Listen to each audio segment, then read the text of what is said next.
কবিতাকে ভালোবেসে ঐকতান একটি বাচিক প্রতিষ্ঠান। এখানে নিয়মিতভাবে আবৃত্তি ও শ্রুতি নাটকের চর্চা করা হয় এবং প্রাচীন কলাকেন্দ্র চণ্ডীগড়ের সেন্টার থেকে পরীক্ষার ব্যবস্থা করা হয়। যেটা আপনারা দেখছেন সেটা হচ্ছে প্রাচীন কলাকেন্দ্র চণ্ডীগড়ের পরীক্ষা চলছে। এখানে এবছরে পরীক্ষার্থী ছিল মোট ৪৫ জন। সকলে তো আবৃত্তি পরীক্ষা দেওয়ার মতো থাকে না।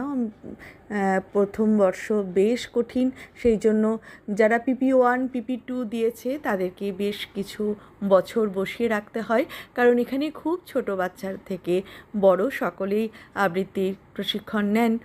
সেই জন্য ছোটদেরকে প্রথম বর্ষ থেকে অনেকটা দূরে রাখা হয়, যার ফলে ৪৫ জন মোটে এবার